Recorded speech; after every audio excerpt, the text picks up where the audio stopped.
Il l'établit chef suprême de tous les sages de Babylone.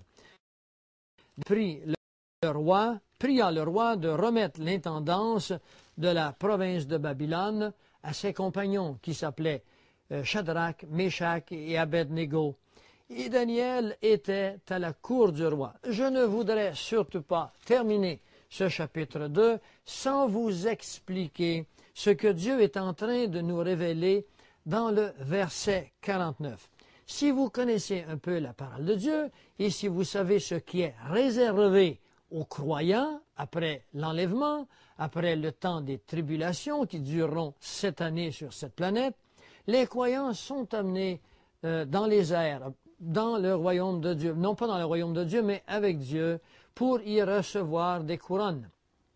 Quand les tribulations sont terminées, quand l'Éternel revient, quand Christ revient sur notre planète, il commencera alors un règne de 1000 ans.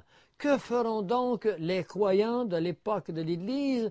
Ils régneront avec Christ sur notre planète pendant 1000 ans.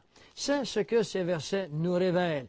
À cause de leur foi, à cause de leur connaissance de la parole de Dieu, de leur fidélité à la parole de Dieu, souvenons-nous que dans les chapitres suivants, que je vous inviterai à vivre par la connaissance, par la lecture du chapitre 3 de Daniel, ses compagnons et Daniel seront amenés dans une fournaise de feu parce qu'ils refuseront d'obéir, ils refuseront d'adorer le roi Nabuchodonosor qui demandera d'être adoré et qui est un présage, une image de ce que l'Antéchrist fera bientôt sur notre terre, exigera que tous les hommes l'adorent et que des millions d'hommes se prosterneront et l'adoreront. Et nous savons que les gens de la tribulation refuseront de l'adorer et que pour cela, ils seront mis à mort par guillotine et autrement, tel qu'il nous l'est dit dans le chapitre 20 d'Apocalypse.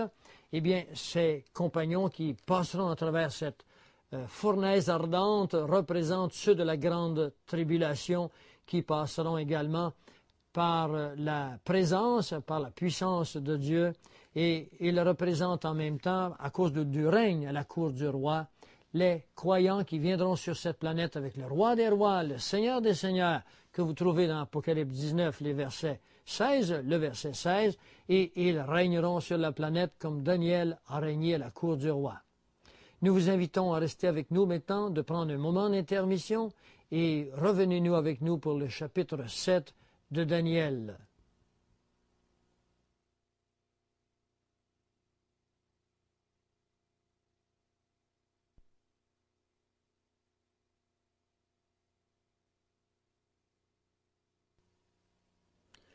Le chapitre 7 de Daniel, un des chapitres les plus importants de la parole de Dieu, de la Bible et de l'Ancien Testament, qui nous fait prendre conscience des 4 animaux qui vont régner sur le monde au temps de la fin.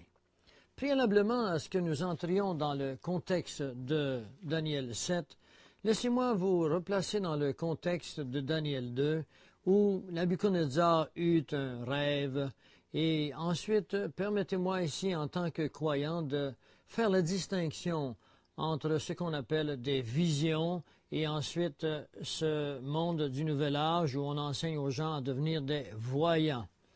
Il y a 24 personnages dans toute la parole de Dieu, dans toute la Bible, qui ont eu des visions, qui ont eu en somme 34 rêves ou 34 visions dans l'ensemble, dans la totalité. 22 de ces personnages sont dans l'Ancien Testament et 12 dans le Nouveau Testament. Les visions qu'eut Daniel ne sont pas des visions de Daniel à partir de ses soi-disant forces psychiques ou de sa capacité à contacter Gaïa, c'est-à-dire l'esprit de la terre. Il nous dit bien que ces visions lui sont données par le Dieu qui est dans les cieux, différemment de tous ces personnages de nos jours qui se déclarent des voyants et qui annoncent des choses qui n'ont aucune relation avec la parole de Dieu.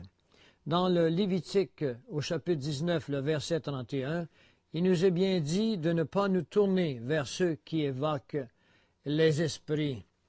Il nous est dit également dans Lévitique 20, au verset 6, « Si quelqu'un s'adresse aux morts et aux esprits des morts, je tournerai ma face contre cet homme. » Alors qu'il soit clair et net que les visions de Daniel ne sont pas des visions quelconques données à un voyant quelconque, ce sont des visions données par Dieu et qui ont une influence, qui ont un rapport avec nous de la fin des temps, afin que nous puissions savoir et comprendre où nous en sommes.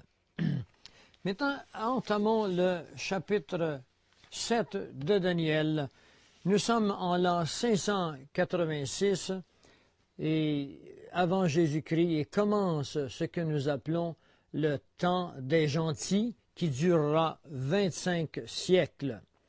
Luc 21-24 nous mentionne ceci, il nous dit « Ils tomberont sur le tranchant de l'épée, seront amenés captifs parmi les nations, jusqu'à ce que le temps des nations soit accompli. » Le temps des nations sera accompli entièrement quand le dernier des païens sera entré, le dernier des païens à être sauvé sera entré dans l'Église. Vous retrouvez cela dans Romains chapitre 11, le verset 25. Souvenons-nous qu'entre le 5 et le 10 juin 1967, il y eut une guerre en Israël qu'on appelle la guerre de 6 jours. Et à partir de cette guerre de 6 jours, les Juifs s'empareront de Jérusalem, une partie de Jérusalem, et commencera, si vous voulez, le commencement du temps de la fin des gentils. Les gentils sont toute autre personne que les Juifs et qui possèdent Israël, qui possèdent Jérusalem, qui dominent sur Israël depuis que Nabuchodonosor s'est emparé de Jérusalem en l'an 602 avant notre ère. Et la police arabe, par exemple, qu'on appelle le WAC, est la police qui domine Jérusalem. Ce ne sont pas encore les Juifs. Cela se terminera à l'avènement du Seigneur quand Jésus reviendra et qu'il, comme il nous l'a dit dans Zacharie 14 au verset 4, il mettra ses pieds sur le mont des Oliviers et le mont se fendra en deux parties. Et là, ça en sera fini avec le temps des nations, commencera alors le temps du millénium, ce 1000 ans de paix et de justice qui nous est promis, tel que nous l'avons vu dans d'autres enseignements, entre Matthieu 5 à 7 du Nouveau Testament. Eh bien, maintenant, aventurons-nous avec cette connaissance dans Daniel 7. La première année de Belshazzar, roi de Babylone, Daniel eut un songe et des visions de son esprit, pendant qu'il était sur sa couche. Ensuite, il écrivit le songe et raconta les principales choses. Alors, on suppose que c'est dans la nuit, et dans son lit, il eut des visions. Daniel commença et il dit, « Je regardais pendant ma vision nocturne, et voici les 4 vents des cieux firent éruption sur la grande mer. » Les 4 vents des cieux, cela signifie de tous les coins de la terre, le nord, le sud, l'est et l'ouest. Les 4 vents sont les activités qui viennent des cieux. Et sur la grande mer, il s'agit ici de la mer de l'humanité. Ce qui arrive est donc pour l'humanité tout entière et non pas pour une partie de l'humanité, telle que nous le voyons par exemple dans la statue de Nabuchodonosor. La tête d'or représente Babylone, alors cela représente l'empire babylonien. Et chacun des autres successifs nous donneront des empires respectifs, mais des empires qui ont une limite géographique et politique. Ici, Daniel nous dit bien que ce qu'il va voir, ça vient des 4 vents. Et c'est sur la grande mer. La grande mer, dans la parole de Dieu, dans la Bible, dans le contexte, quand on parle de la mer, tel qu'on nous en discuterons ensemble dans une cassette qui s'appelle Les animaux qui sortent de la mer et de la terre, d'Apocalypse 13, vous comprendrez que la mer ici représente l'humanité.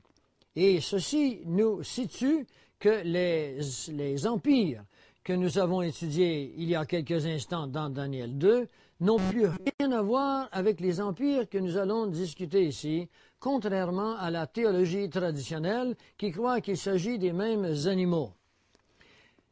4 grands animaux sortirent de la mer, différents l'un de l'autre. Tantôt nous parlions de ces royaumes, de ces juridictions sur lesquelles régnaient des rois, et maintenant nous parlons des animaux qui sont différents l'un de l'autre. Le premier était semblable à un lion et avait des ailes d'aigle. Je regardais jusqu'au moment où ses ailes furent arrachées, et fut enlevé de terre, et mis debout sur ses pieds, comme un homme, et un cœur d'homme lui fut donné. Alors, il s'agit ici du premier animal. Au lieu de les nommer à la suite les uns des autres, nous allons les expliquer immédiatement. Il s'agit ici donc d'un lion qui avait des ailes d'aigle. Eh bien, le lion ici, à notre époque, puisque les empires que nous avons vus dans Daniel 2 avaient des symboles, la tête d'or, par exemple, qui représentait Babylone, eh bien, si Dieu concevait de tels symboles pour son époque, pour notre époque, puisqu'ils sont très différents des autres, nous verrons qu'ils sont ensemble, eh bien, ces animaux symbolisent donc des empires qui sont présents maintenant ensemble et qui sont connus avec leurs symboles. Ainsi, par exemple, le lion représente, bien sûr, vous l'avez deviné, l'Angleterre. Et nous avons dans Jérémie 50, les versets 12, nous avons quelque chose de très important pour nous montrer cela. Il est dit, votre mère est couverte de confusion, celle qui vous a enfanté rougit de honte. L'Angleterre est la prédiction de ce symbole, puisqu'elle engendrera des lionceaux qui s'appelleront le Canada, les États-Unis, la Nouvelle-Zélande et l'Australie, ce que nous verrons dans cette cassette qui s'appellera ces animaux ou ces 2 bêtes qui montent de la terre et qui montent de la mer. Elle avait des ailes. Les aigles représentent bien sûr d'autres pays que nous verrons à ce moment-là, mais représentent les États-Unis d'Amérique. Et nous voyons également un passage qui vient confirmer cela dans Amos 5, 19, où il est marqué « Vous serez comme un homme qui fuit devant un lion et que rencontre un ours qui met sa main sur la muraille et qui se fait piquer par un serpent. » Le contexte global de ce verset nous montre qu'il s'agit ici, quand on parle d'un homme qui est comme un lion, il s'agit bien sûr, qui rencontre un lion de l'Angleterre, puisque Israël est reconnu le 14 mai 1947 et que le lendemain il est attaqué par les pays qui sont autour de lui et que la déclaration de Balfour de 1917 qui est faite par l'Angleterre devrait faire reconnaître, était là pour faire reconnaître le pays d'Israël, mais nous connaissons l'histoire et nous savons que l'Angleterre fera tout ce qu'elle pourra pour empêcher les Juifs de retourner dans leur pays. Elles leur donneront cette partie du pays qui est difficile à cultiver, et alors ils rencontreront cette première difficulté qu'est le lion, et ensuite ils rencontreront une autre difficulté qu'est l'ours, et nous verrons ce qu'est l'ours immédiatement. Alors, il est question ici que jusqu'au moment où les ailes furent arrachées, il fut enlevé de terre et mis sur ses pieds comme un homme, et un cœur d'homme lui fut donné. Alors, c'est le premier animal, et il s'agit bien sûr de l'Angleterre.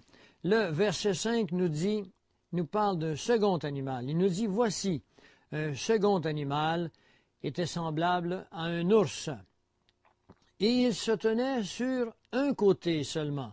L'ours n'a donc jamais réussi à se lever complètement. Il se tient seulement sur un côté et avait 3 côtes dans la gueule, entre les dents, et on lui disait « Lève-toi et mange beaucoup de chair ».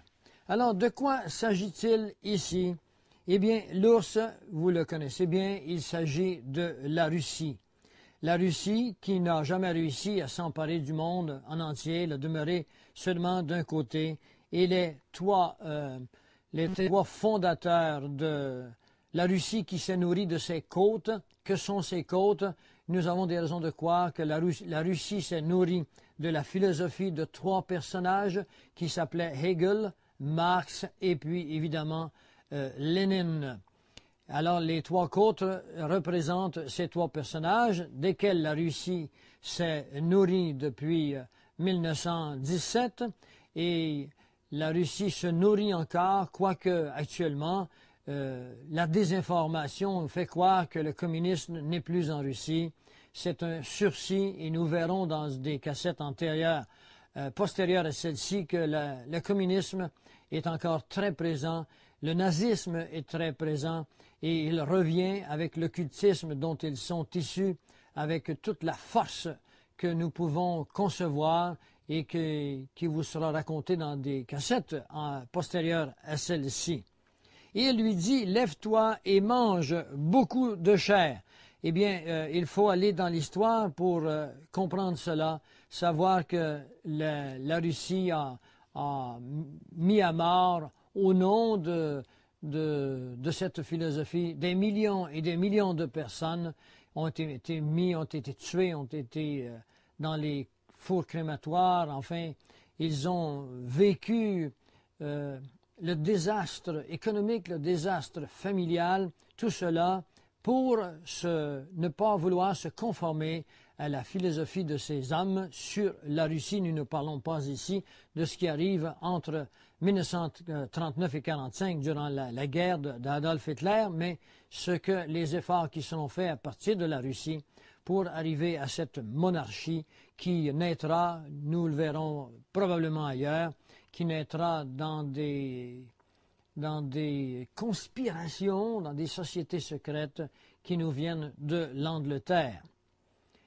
Le numéro 6, le verset 6 nous dit, « Après cela, je regardais, et voici un autre était semblable à un léopard, et il avait sur le dos 4 ailes, comme un oiseau. Cet animal avait 4 têtes, et la domination lui fut donnée. » Eh bien, nous avons des raisons de croire ici qu'il s'agit de l'Angleterre. Non pas de l'Angleterre, de l'Allemagne. Il y a 2 écoles de pensée ici. Certains croient qu'il peut s'agir de l'Iran. Nous ne sommes pas entièrement contre cette école de pensée, mais nous avons de bonnes raisons de croire qu'il s'agit de Gomer. Il s'agit de l'Allemagne. Les ailes ont toujours signifié dans la parole de Dieu ce qui est occulte. Et l'Allemagne de Adolf Hitler était une Allemagne occultiste, était entièrement sous la domination du groupe de Thulé. Et Adolf Hitler était lui-même régulièrement en contact avec des esprits. Eva Braun, qui était sa femme, nous racontera qu'elle entendait Adolf Hitler dans sa chambre avoir des conversations, parfois de tonnerre, avec des esprits. Nous avons des raisons de croire qu'il est possible qu'il ait des contacts avec des esprits, qu'il ait des contacts avec ce qu'on peut appeler, ce que les gens se plaisent à appeler des extraterrestres, qui ne sont pas des extraterrestres, mais des extradimensionnels qui font partie de la grande séduction de la fin des temps. Et si nous continuons maintenant, le verset 6, elle était semblable à un léopard qui avait sur le dos 4 ailes comme celles d'un oiseau. Et ces 4 ailes comme celles d'un oiseau, ces 4 personnages impliqués dans l'occultisme, impliqués dans l'ésotérisme, qui s'étaient donné une fonction, une mission de conquérir le monde, qui croyaient qu'ils étaient des élus de Dieu, puisqu'ils allaient créer ce qu'on appelle le Troisième Reich, ou le Troisième règne. Eh bien, ces hommes étaient Hitler, Himmler, Hess et Goebbels.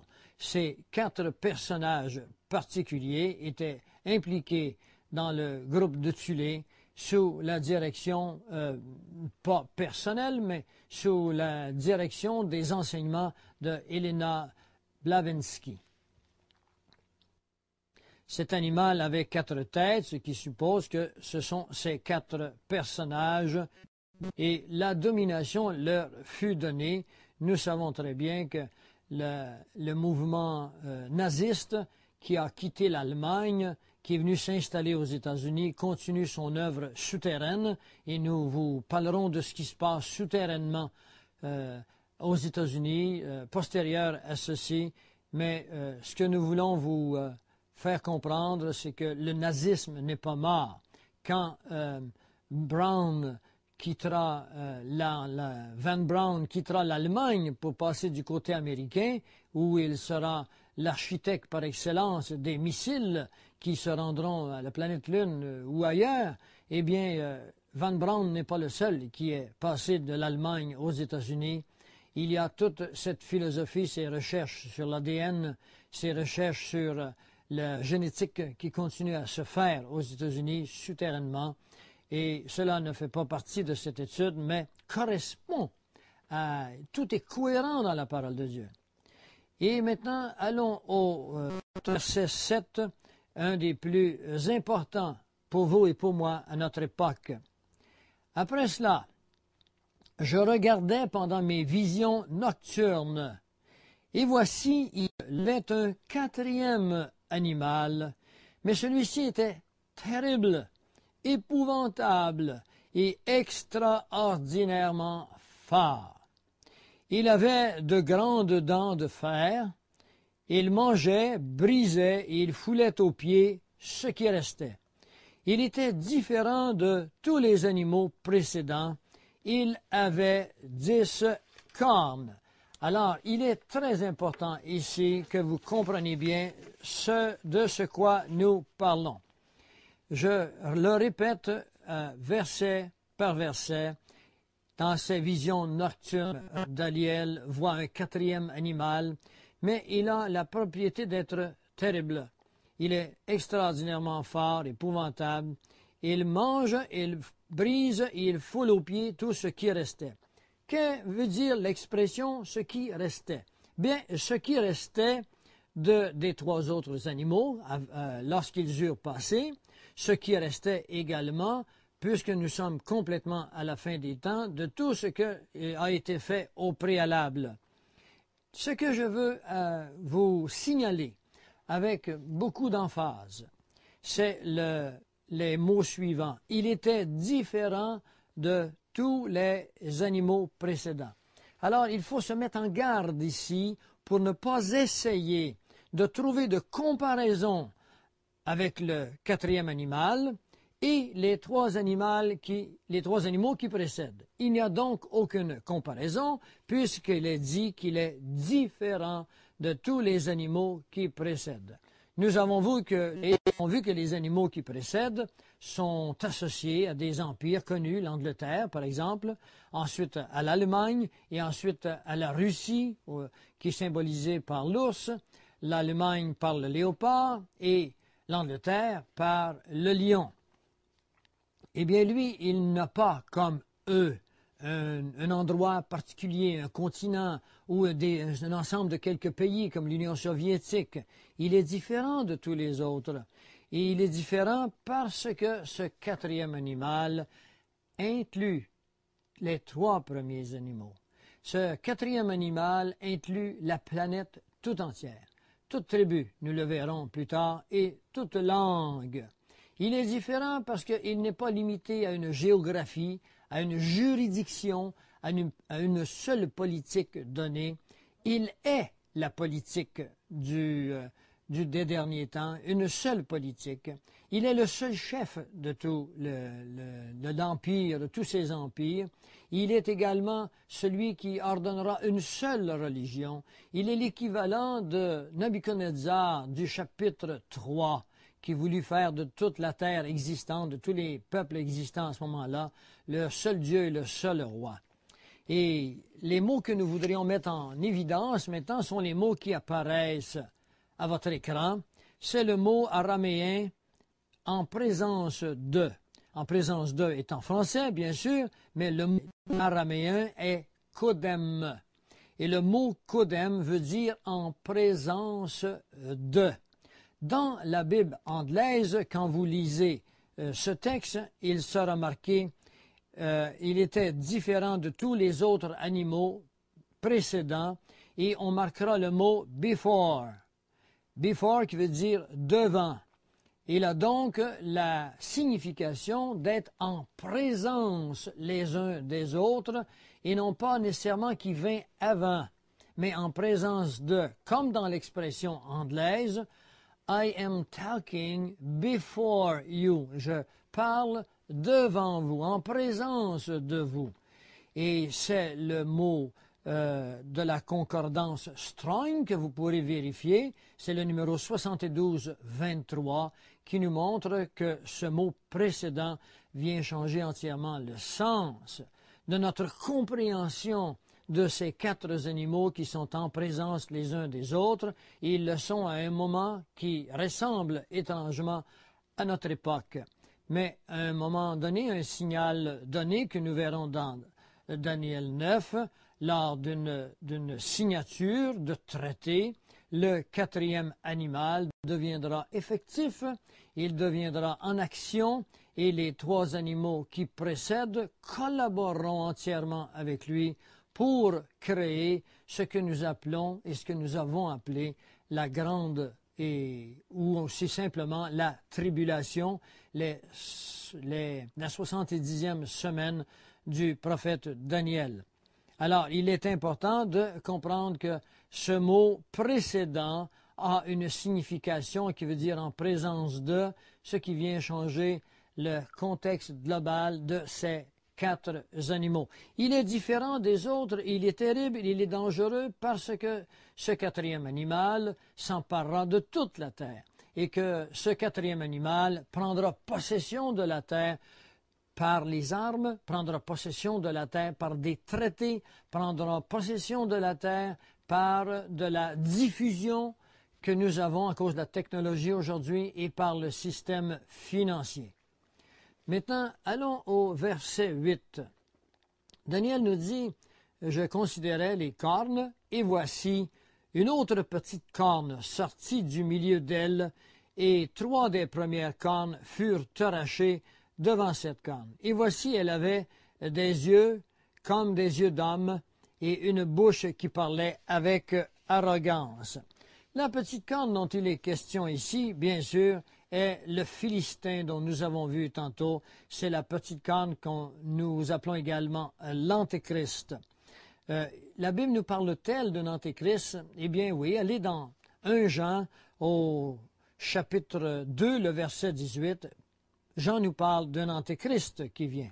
Apocalypse 13, 17 et 18 nous parlent d'un Antéchrist.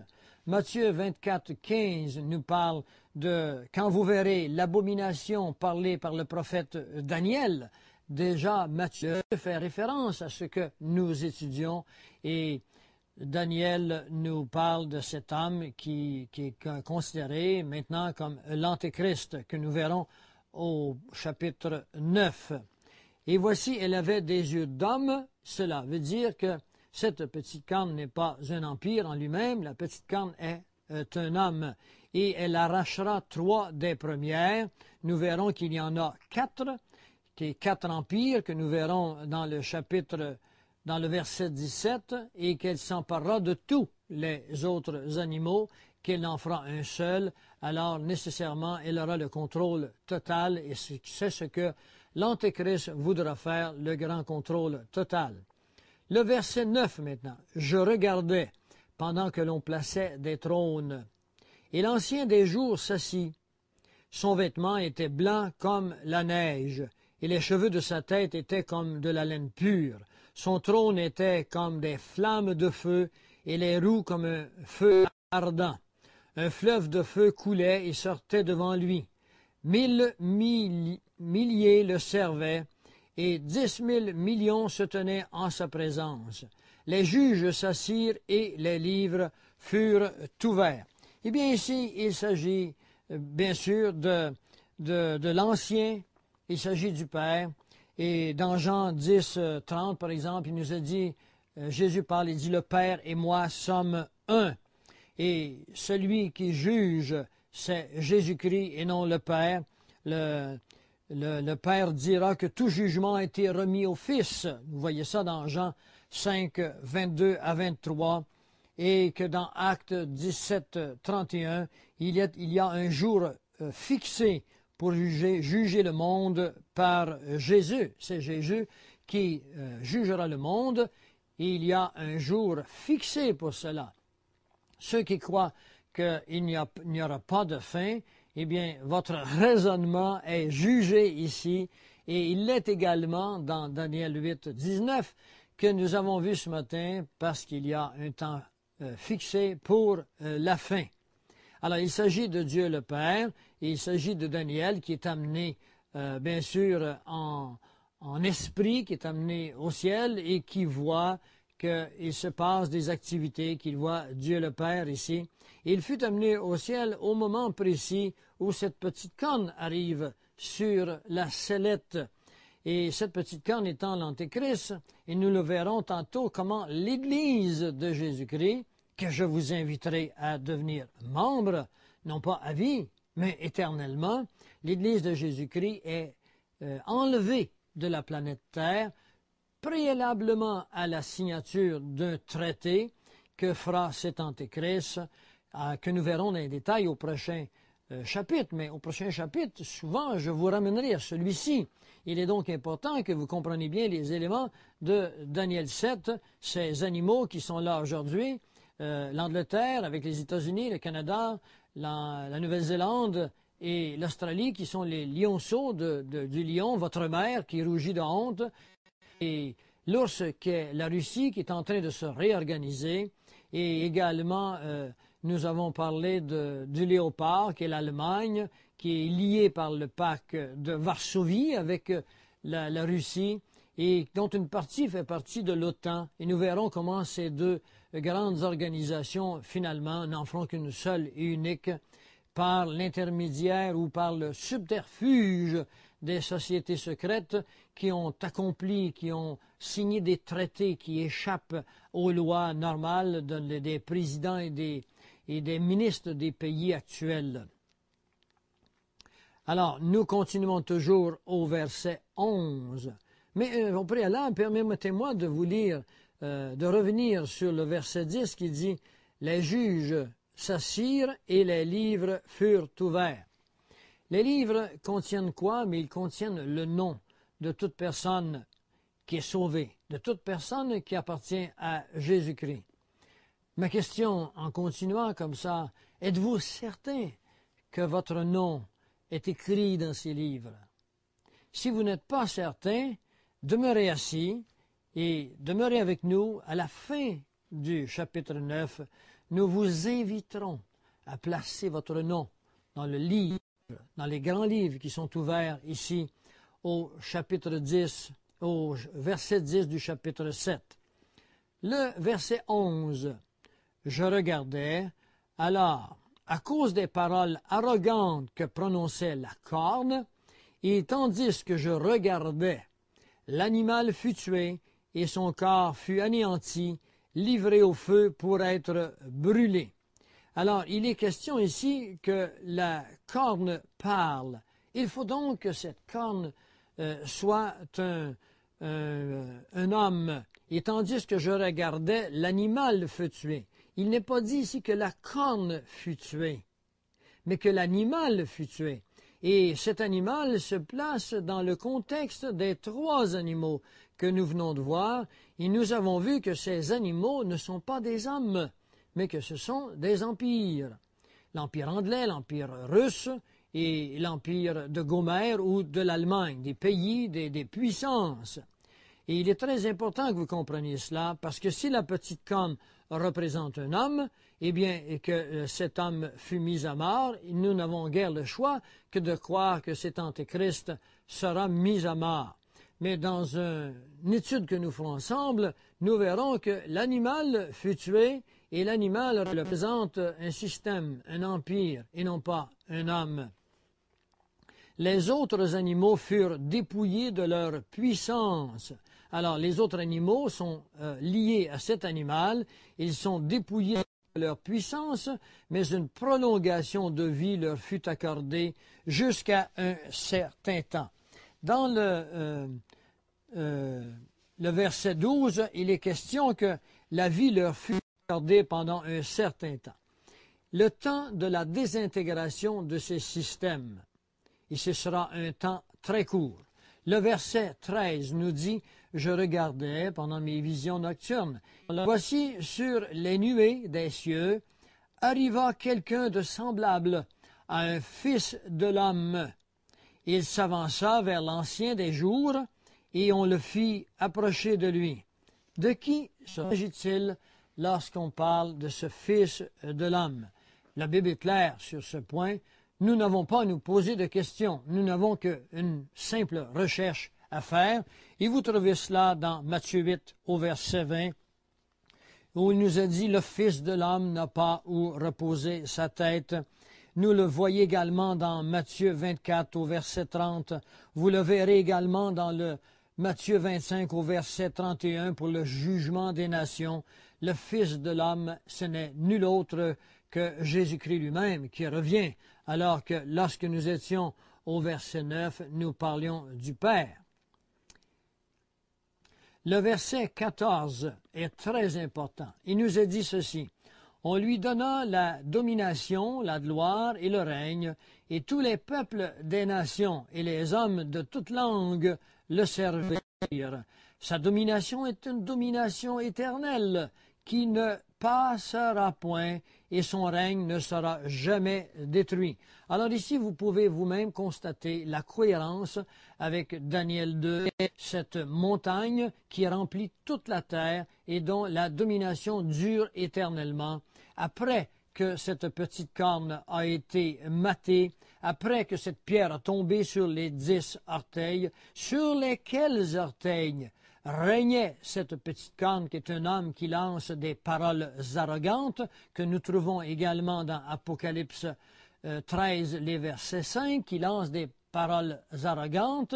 Il nous est facile de comprendre ici qu'il s'agit d'un homme et que cet homme sera retranché, cette petite corne, et que cette pierre qui représente Jésus-Christ vient sur ses 10 orteils, c'est-à-dire sur les 10 grandes biorégions, et elle les fait disparaître, et elle fait en même temps disparaître toutes les racines.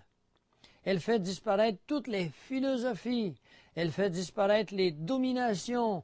Elle fait disparaître le militarisme, les religions païennes, tout ce qui a existé dans les différents empires qui, des orteils jusqu'à la tête, remplissent la terre par la présence des nations. C'est là que se termine le temps des nations, les nations qui ont été dominées par l'esprit satanique, l'esprit luciférien, tel que nous vous l'avons montré dans les chapitres 14 d'Ésaïe et les chapitres 28 d'Ézéchiel. Nous vous conseillons de retourner afin de pouvoir constater ce que représente l'Antéchrist, ce que représente également Lucifer qui veut dominer sur ce monde, tel qu'il est marqué dans Matthieu 4 et qu'il est marqué dans 1 Jean 5, 19, où il nous est dit que la terre entière appartient à Satan. Les versets 15.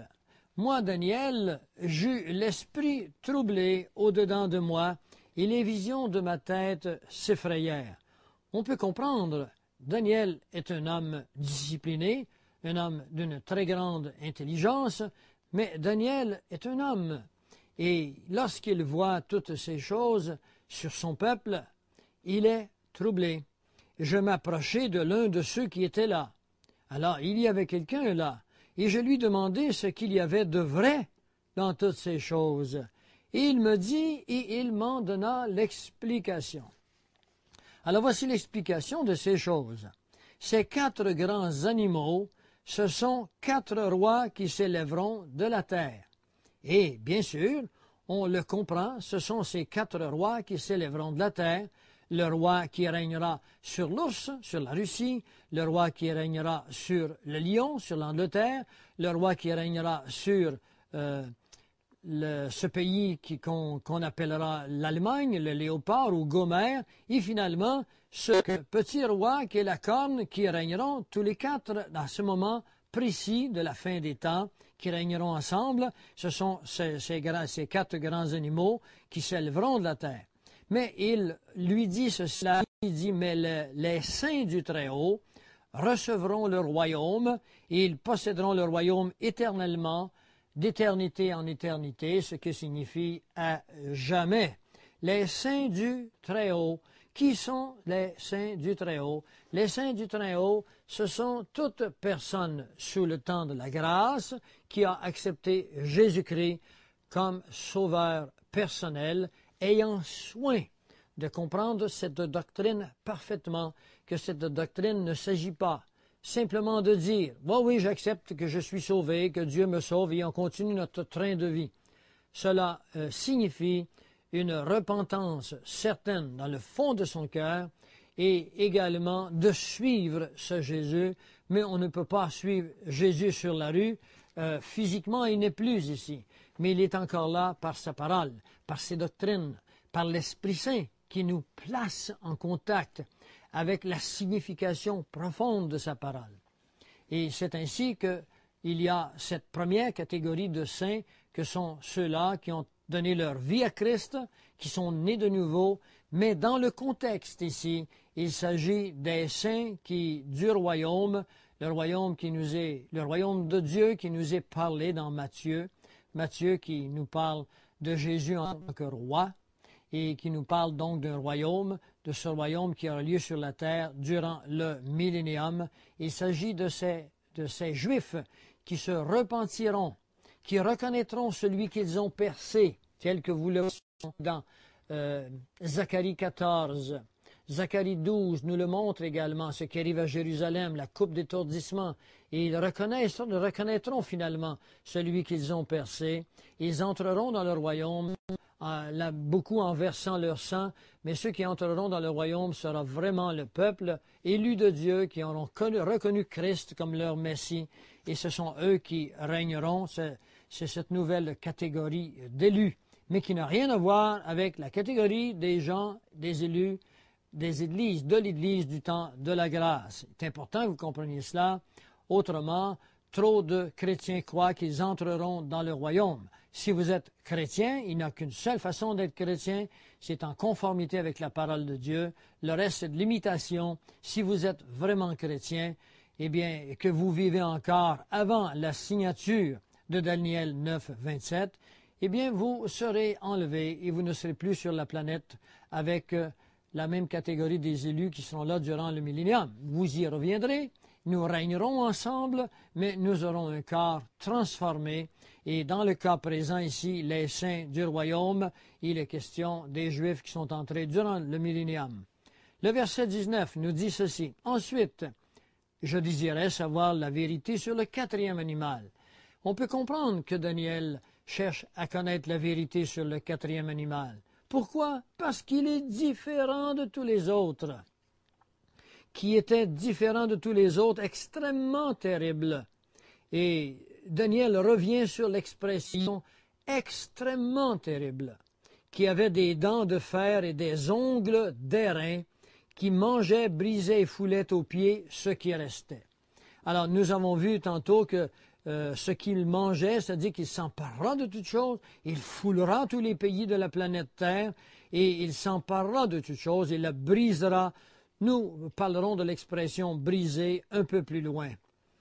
Et le verset 20 nous dit « Et sur les 10 cornes qu'il avait à la tête, et sur l'autre qui était sortie de devant, laquelle toi était tombé, sur cette corne qui avait des yeux, une bouche parlant avec arrogance et une plus grande apparence que tous les autres. » Alors on parle donc toujours de la petite corne qui est un homme, qui est l'Antéchrist. Il parle avec arrogance, Apocalypse 13, 5.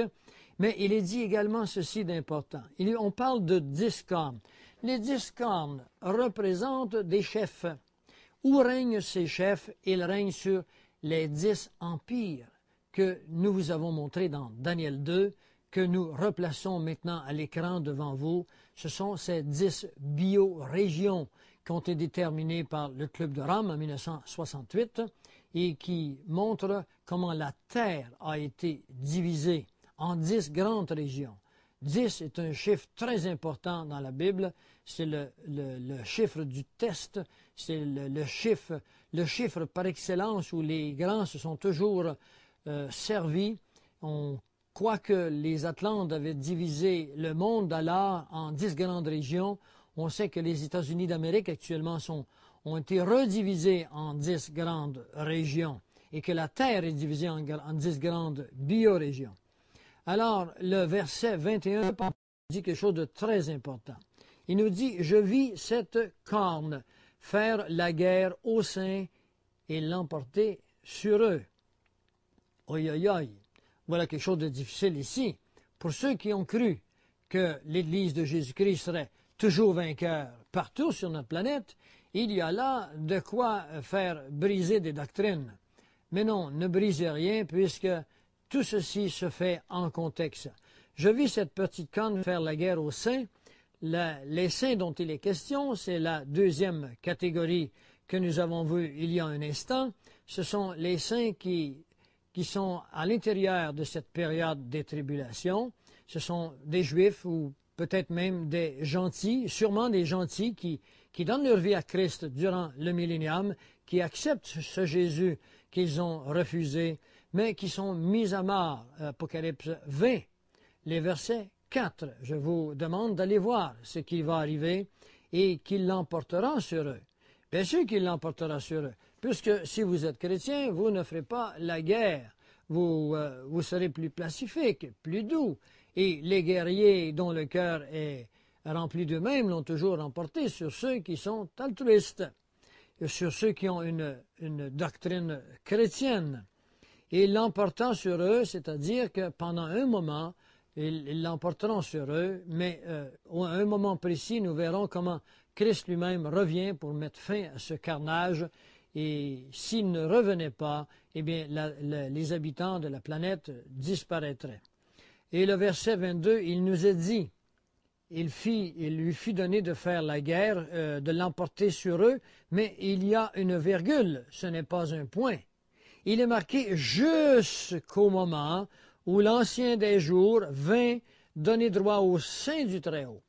L'Ancien des jours vient donner droit au Saint du Très-Haut, et le temps arriva où les saints furent en possession du royaume. Cela veut dire que Dieu revient par Jésus, il revient, il met fin à ce carnage, parce qu'il vient avec des myriades, il vient avec ses saints, il vient juger la planète Terre, c'est ce que nous verrons dans Matthieu 25 à partir du verset 31. Et le royaume ou la terre sera maintenant donné aux saints du Très-Haut, sera redonné au peuple juif qui dominera sur la planète à ce moment-là, parce qu'ils ont laissé, ils n'ont pas compris leur mission, ils ont rejeté Christ, et puis Christ fut crucifié, et il y eut un intervalle de 2 jours ou de 2000 ans entre les deux, mais les plans de Dieu à travers l'homme ne sont pas terminés, et Dieu va accomplir son plan, et il le fait à partir de ce moment-là. Ils furent en possession du royaume. Le verset 23 nous dit quelque chose d'important. Il me parla ainsi. Il dit le quatrième animal. C'est intriguant, le quatrième animal. C'est un quatrième royaume qui existera sur la terre. Il est différent de tous les royaumes. Alors, nous l'avons vu tantôt au chapitre 7, le verset 7, il est différent des autres. Mais il est important pour vous de vous arrêter et de penser un moment ce que la Bible nous dit ici, ce que elle nous dit. Il nous dit ce quatrième animal existera sur la terre. Et non pas en Europe, et non pas en Amérique du Nord, du Sud, non pas en Australie, sur la terre. Différent de tous les royaumes et qui dévorera, et là l'expression est beaucoup plus forte parce qu'il y a ici un article défini. Et l'article défini est précédé par un mot qui veut dire la globalité. Je le lis avec vous, je suppose que vous avez vos Bibles en main. Il est dit différent de tous les royaumes et qui dévorera toute la terre. il la foulera, il la brisera. Comment cela sera-t-il possible? Avons-nous actuellement des bribes de politique, des bribes de connaissances qui nous permettent de croire que nous sommes face ici à une réalité? Mais bien sûr que nous en avons. Il existe une organisation qui demeure dans un pays, dans lequel pays existe une ville qu'on appelle New York, qui correspond à des critères que nous trouverons dans Jérémie 50, 51, dans Isaïe, que nous trouvons à d'autres endroits dans la parole de Dieu, dans Abdias par exemple, qui correspond entièrement à ce que nous appelons la Babylone. Et cette Babylone, l'esprit de la Babylone, y a créé une organisation internationale qui s'appelle les Nations Unies. Le mot Nations Unies parle de toutes les nations de la terre. Ils ne sont pas tous membres, mais il y a quand même actuellement 119 pays qui sont membres des Nations Unies. Mais ils le deviendront tous, obligatoirement, et par la force des choses. Et c'est en ce sens qu'il est marqué qu'elle foulera toute la terre. Qui est-ce qui foulera? C'est ce quatrième animal, ce quatrième royaume, et elle la brisera. Ben là, vous direz sûrement, si le mot « briser » dans votre esprit a la même signification qu'elle a dans le langage français, c'est-à-dire détruire une chose, pourquoi voudrait-il s'en emparer pour la détruire?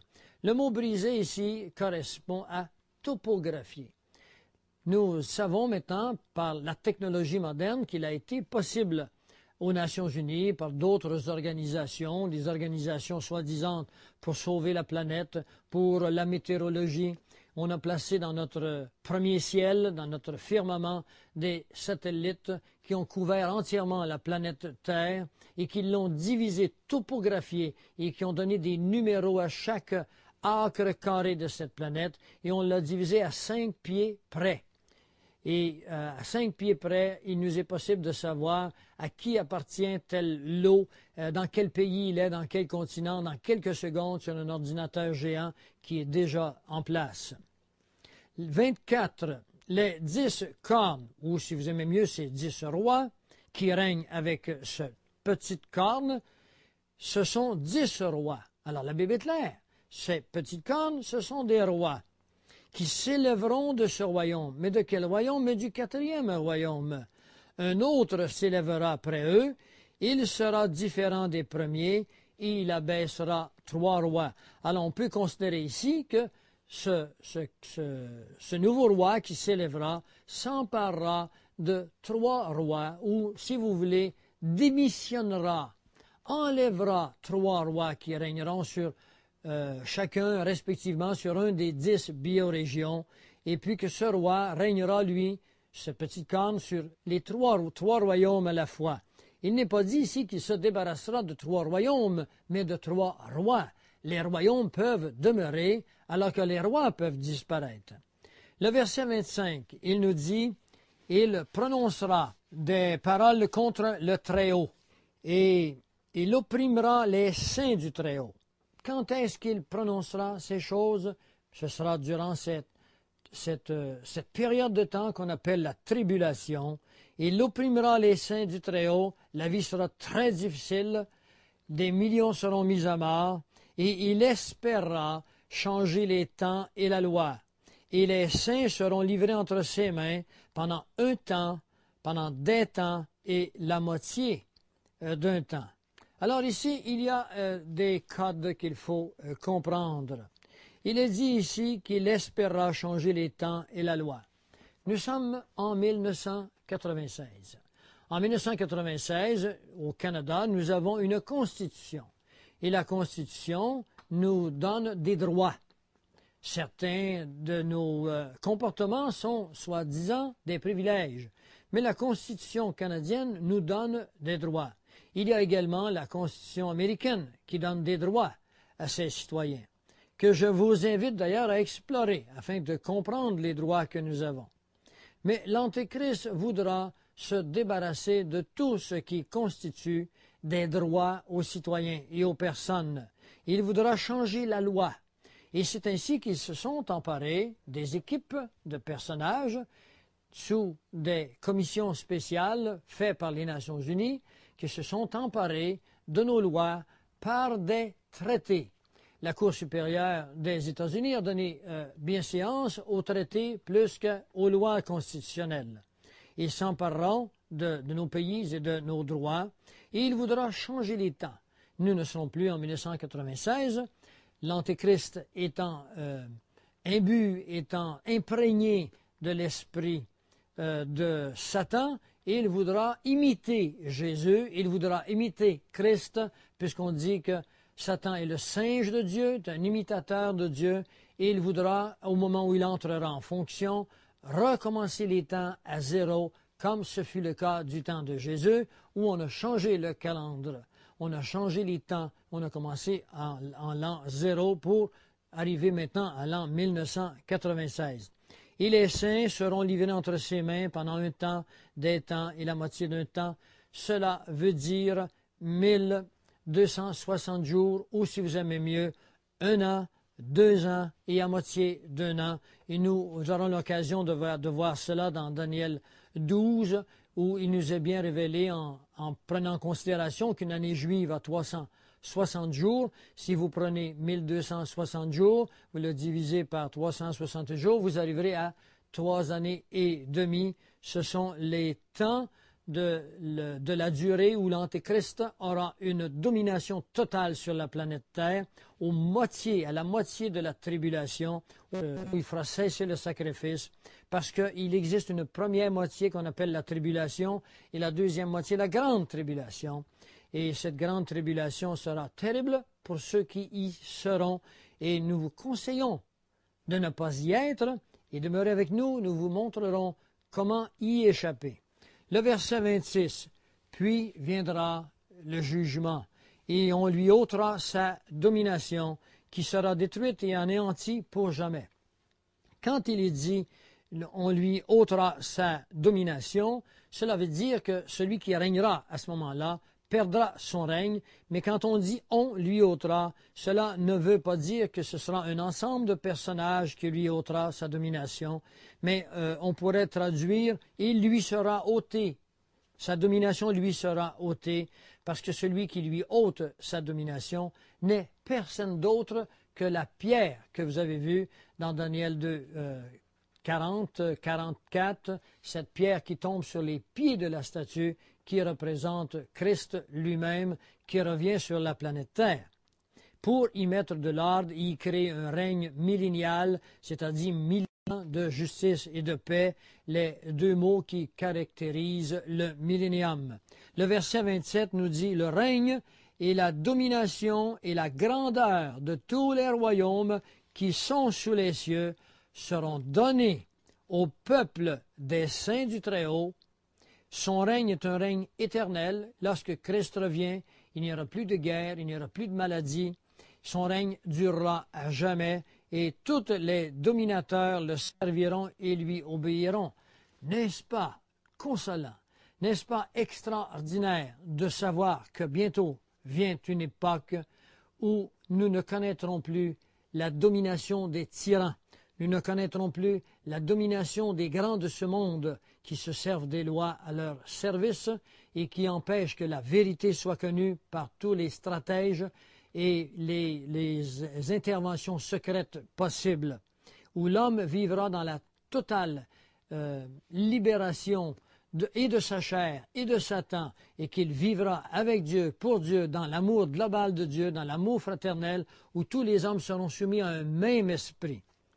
Et le verset 28 se termine comme ceci. Ici, finir les paroles. Moi, Daniel, je fus extrêmement troublé. Si vous croyez qu'il existe des gens qui sont extrémistes, eh bien, Daniel devait sûrement être un peu extrémiste, parce que toutes ses émotions furent amenées à l'extrême. Il nous dit, je fus extrêmement troublé par mes pensées. Je changeai de couleur. Ça ne peut être plus clair. C'est très coloré comme langage. Daniel nous dit qu'il changea de couleur. Pour changer de couleur, il faut qu'il se fasse à l'intérieur de nous une forte émotion qui change la contraction des vaisseaux sanguins par la sécrétion d'adrénaline ou la soustraction de la sécrétion d'adrénaline et qui donne une anémie temporaire à la peau ou une hyperémie à la peau.